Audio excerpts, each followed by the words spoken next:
Guys, I'm Robert Drake. I'm signing on today, and so today we are doing an episode that a layout update of the HO scale layout.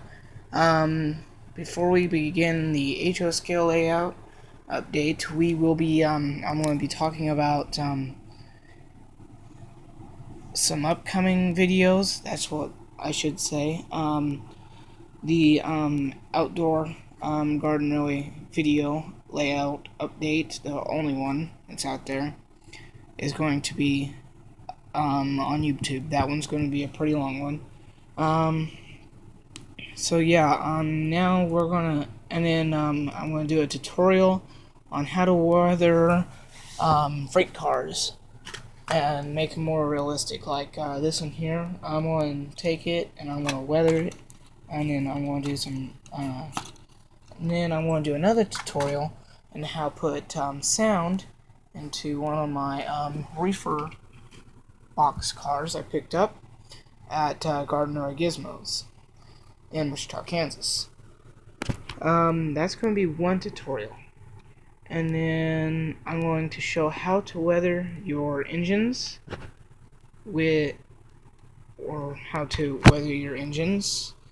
That's another tutorial. So, and then I'm just going to talk about the train show here in a little bit.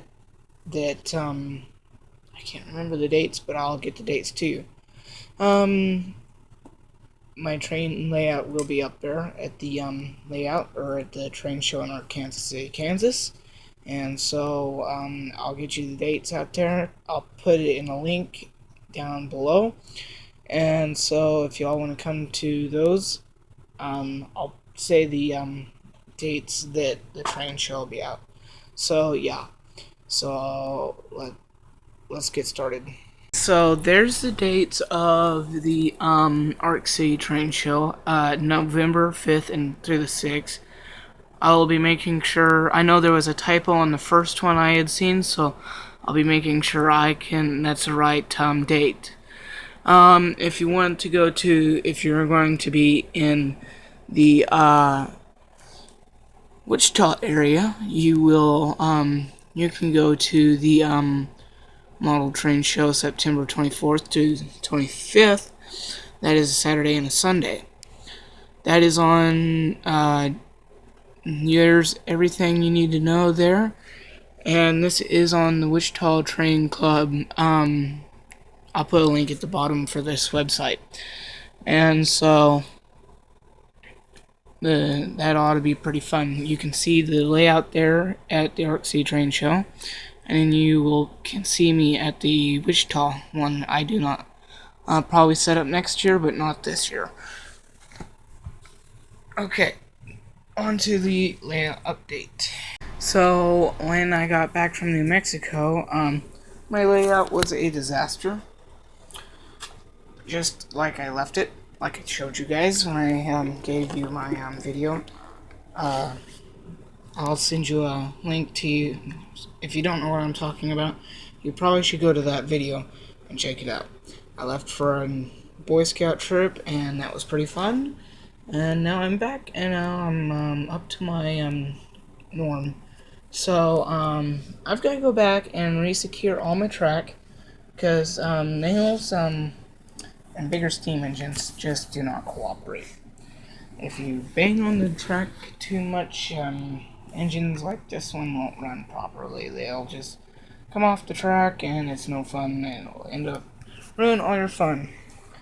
One big thing is I'm going to probably be removing all my terminal derailleurs. This is really all I have to do is wire a couple wires to the track, and that's done. When I got back, I really started working hard on the track, cleaning the track. It was pretty dirty. I couldn't run any trains at all. Now I could run trains all day. This here's still pretty clean, but that's still a little bit. I can actually start taking off my life support wires, but I don't know if I'm going to. I might just drill a hole down into the layout or the bench work and be able to put them down into the bring them up underneath the layout and run them to the Digitrack Zephyr. So I'll see if I can do that. Yeah, here you 550 cord. I really want to put in a turntable, but I don't got the room to. Plus, I just put in a river scene. If you can't, you it's more shinier than the rest of the layout. What I'm trying to do is I'm trying to get all this, where you can't see plywood. I'm hoping that'll be done by, before the train show. I mean, it looks pretty good when the table's cleaned off itself. But, I'm going to put a barge that floats, well, maybe not, because I gotta put in a bridge still yet, and it's a pretty low bridge. I may put in a, barge, but I don't know. It goes across there. Sorry about that, guys. I'm trying to get my camera to focus. Here we go. Where you see the popsicle sticks, that's where I'm kind of working on my bridge here. Nothing fancy. I think I might use those and maybe super glue them down to the table itself when I get done with the river scene. You see a dirt road back here. I think it may be rougher than my dirt road that's actually in my front, or the road that goes by my house. I live out in the country, so just to give you that perspective, that's almost what my road looks like. I bet if I was miniature enough to drive a car across that, I bet that would be rough too. I'm going to add some swimmers to the river scene. I'm going to add a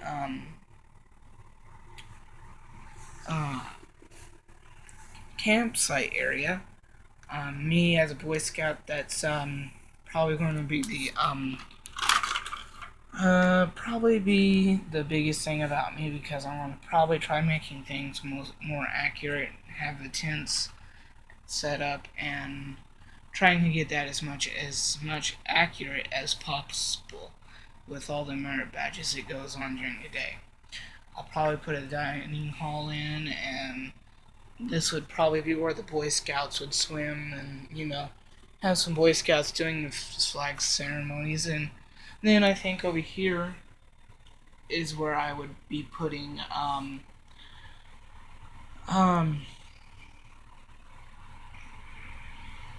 a little farm scene, a tractor working up the ground where the G-Vel and Mavis and the War Train there and the SP and scale engine over there is sitting. Right here is an unfinished road, and let me get this out of the way, my Holy Bible. So most of this is all made out of woodland scenics. All the detailing is. That's just a prefer. I threw away about everything I had, so there was no reason of keeping it. So I'm going to have to go back with the grass really good, because and spray it down with some what did I use that? I used cement, scenic cement, I think is what it was called. Scenic cement by Woodland Scenics. I've got to put 1 bridge, 2 bridges there. I have not bought the bridges, so the river is not quite finished, but it's looking pretty good. I really like the road because it looks really, really accurate, because it's how any road would look, a dirt road would look. Back here, you may or may not be able to see a hole back here, but I covered where that hole or you can see a hole back here. And like, if I'm working on a layout all day, and if I don't want to be trying to look up there at my TV, I can bring my TV cables up to that hole and be able to run my trains and be able to still watch my TV without straining my neck. I really like watching TV while I work on the layout, and I also like watching YouTubers do product reviews of their trains, and I do a lot of that too. One thing I gotta review is these River Rossi UP passenger cars. I had those. I've got those for Christmas, and I have not yet put a full-length product review out there. There's a real small one out there that's floating around on YouTube. The track is all made out of Easy Track, all a single loop. I was hoping by this time of the year, I was hoping to have foam on the layout, but there's no really good reason. I can't really put foam on this layout because when I take it to train shows, these bolts got to come off, and those bolts if I can't access those bolts, I might as well say goodbye to train shows with this. This may be its last train show it goes to, because for my birthday this year, for 2016, I'm getting a modular layout. I've asked my mom for a Cam Connect layout, and she said it's cheaper than an engine, and so I'm going to put foam and scene it up and put some real track on there that I actually have to solder and cut down, and that I'll put a that'll be a tutorial video on how to build a modular layout from start to finish. I know a couple other guys have done a video series like that, but I'm going to do a little bit different.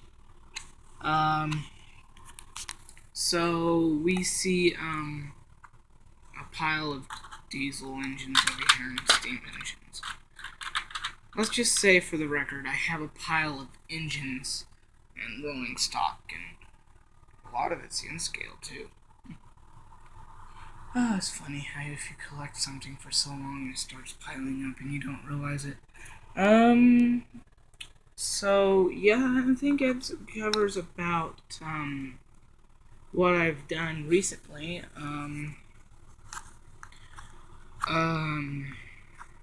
Trying to think if there's anything else.